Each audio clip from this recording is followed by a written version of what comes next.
да bir айыл бар. Ошол айылдын аты Миски. Миск деп атырдын эң бир жыпар-жыттанган атырдын бири да Миск деп коет. Миск. Ошо айылдын аты Миски болуп калган.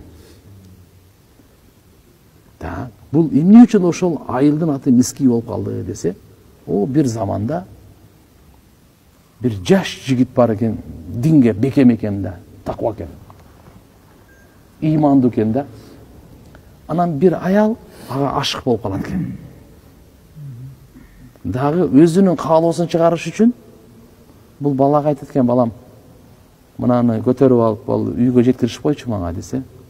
Ал бала эми сооп үмүт кылып, жардам берген сооп болот деп базардагы нерселерин көтөрүп үйүнө жеткирсе, үйүн ал жаман ойдо экен да, ал аялчы. Үйүн эшиктерин бардыгын жаап тур. Ал аял дагы келишкен аял экен. Анан кийин бардыгын жапсачы түшүнбөй калыптыр эмне болуп атат.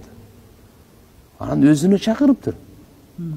Асыла баштады. Ой, мен Кудай сактасын, мен Кудайдан корком. Таквадан да бул. Таква жигит.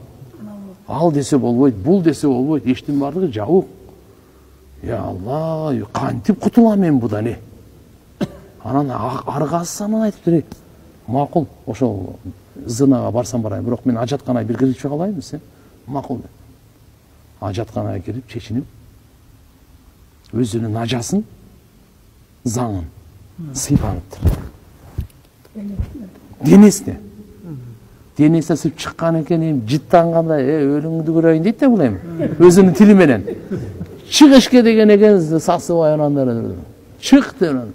Кийимин көтөрүп, эптеп чыгып, качып кутулуп, зынадан качканын караң. Барып анан кийин жуунганда Алла Таала денесинен миск чыгарган экен. Өлгөнгө чейин ошо миск кетпептир. Болбосо өзүнүн ажасын, өзүнүн заңын өзү ушундай кылган эле. Алладан коркуп таквалыкты тандагандан кийин кара, ошонун денесине өлгөнгө чейин жыпар-жыт чыгып туруптур. Ошодон таркаган балдар, кыздар, небере, чебере, кыбыра, бардын ошонун баарынын уруусунун аты Миски болуп калыптыр. Уруу ушундай Миски болуп. Ошол айылды да Миски бүгүнкү күнү бар дейт.